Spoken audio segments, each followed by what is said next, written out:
On Good Behavior by Dahlia Adler. This sounds like a prison book. It has nothing to do with prison. It is just a college romance. This is the second Dahlia Adler book I've ever read. Last year I read Home Field Advantage, which is a YA about a female quarterback and a cheerleader. I liked that one. That was like a 4-star, I believe. This is an adult novel. It is actually the third book in a series about these three friends who call themselves the Three Musketeers. They were college roommates freshman year, I believe, and then they become best friends. But the first two books are about straight people, so I didn't read those. The pansexual of the friend group gets her book, which is this book. The first two are about the straight friends and their straight romances. I assume the pansexual is also in those books, so technically there would be sapphic representation in the entire series, but I just went with the pure sapphic romance novel because I didn't feel like reading the first two when there's just like one gay side character. So for this we have our main character Frankie. She is a ladies' woman. She's a player.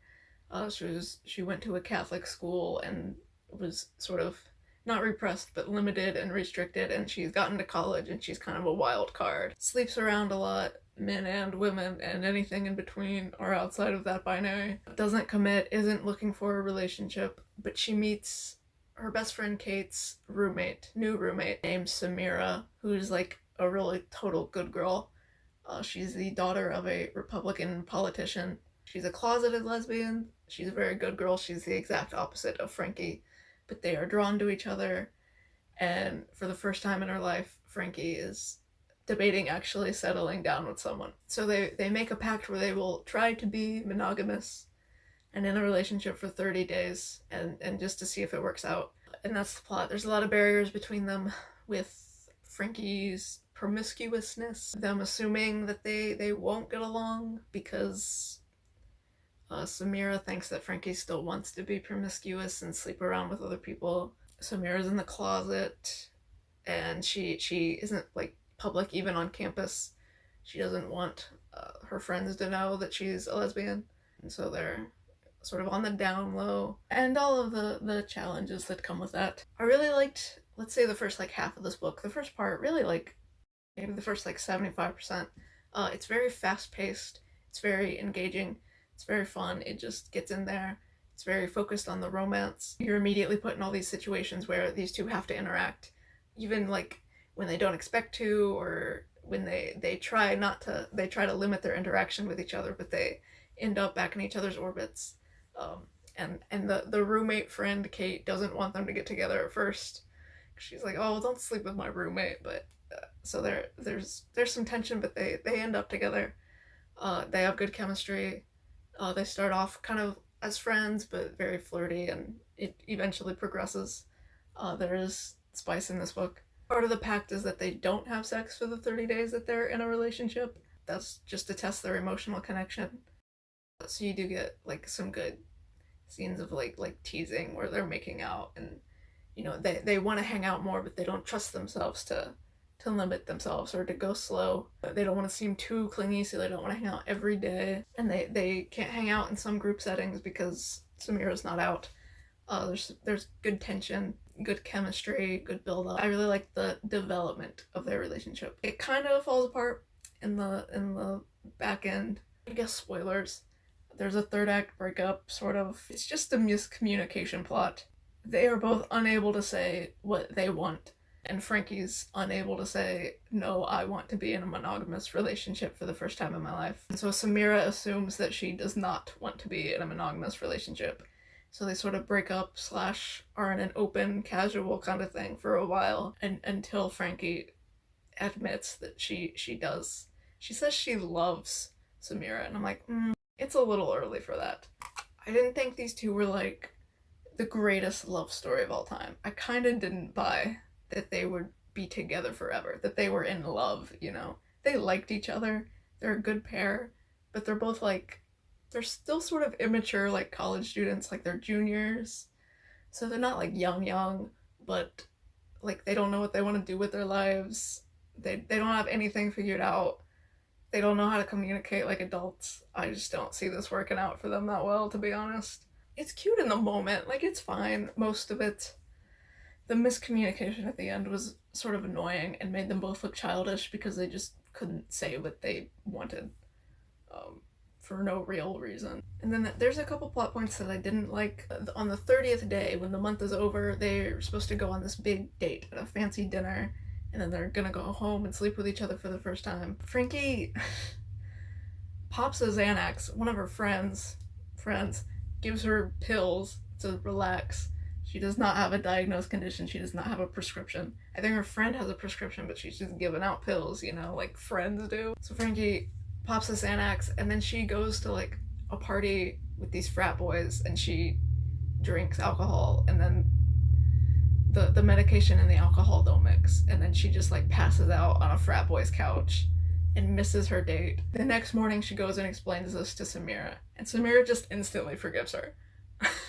Like, because she has proof that she didn't sleep with any of the frat boys. It looks suspicious that she slept at their house, but nothing happened. She explains the Xanax beer story, and Samira's just like, yeah, that's fine. We can just have sex now. There should have been a bigger moment there where Samira got mad at that, and that was the cause of their breakup or something. Because they missed their big fancy dinner. Samira had to like reschedule it. It was like a whole thing. Frankie wasn't responding to her. She just thought like Frankie had ditched her and, was calling it quits after the 30 days. And then also she didn't care that like she was out there mixing pills and booze. She didn't do it on purpose. She was like, oh yeah, I forgot I took that Xanax. No wonder 2 beers made me super sleepy. I'm like, that's irresponsible. I would dump a woman for that. You clearly are not taking care of yourself and not very present or conscious in the moment, or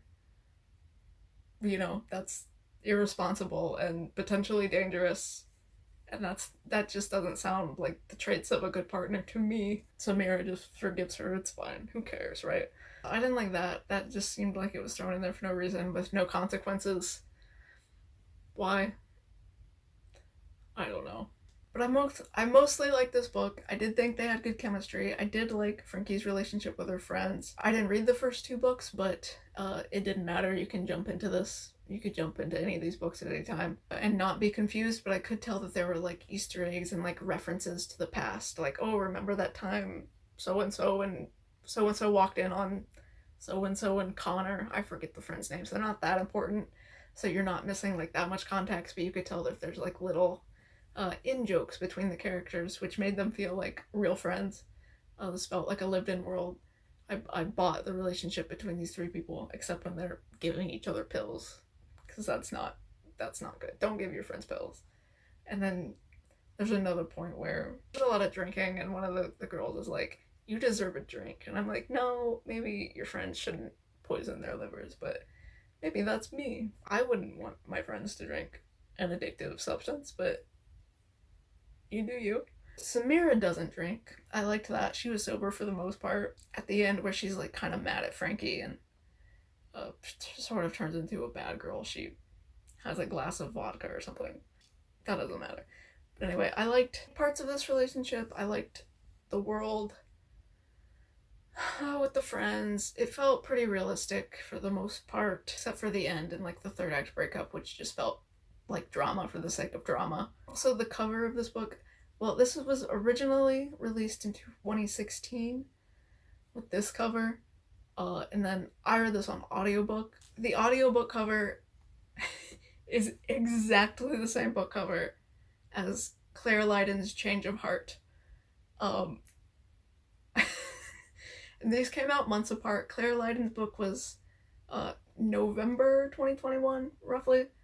And this was February 2022, this audiobook and this cover. I'm not saying that they copied, I'm saying that this is probably some sort of popular stock art. After I recorded this video, I found and read a 3rd book with the exact same cover, Fragments of Us by Parker O'Reilly. This just proves to me that this is some sort of stock art somewhere. If you know any more books with this cover, please tell me. I will read them. I will read every book with this cover. If it's about lesbians. If it's not about lesbians, you can tell me, but I'm not going to read it because I don't care. I like Claire Lydon's version better because there's more detail in the characters. You can see that this one lady has more makeup on, and she has this like beauty mole, which is actually the character design that's in that book. This one Frankie is a blue-haired liberal, so I don't know which one of these is supposed to be Frankie. I think the blonde is Samira, but also the blonde's head looks bigger in this version for some reason. I don't know. That's not a plot point.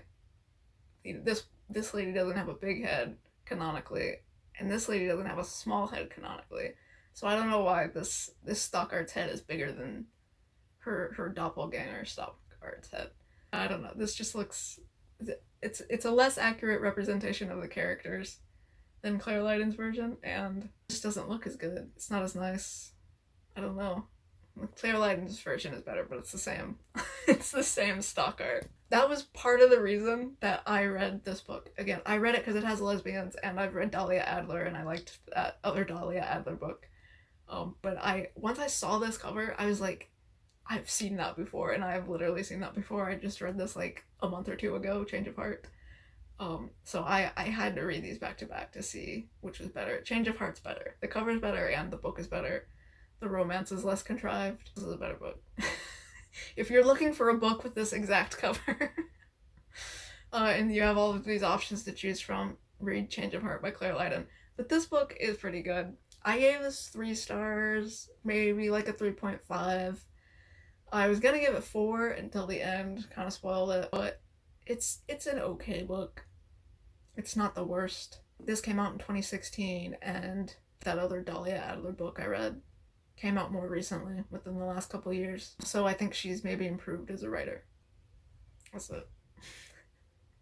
Read Claire Lydon's Change of Heart. That's my option.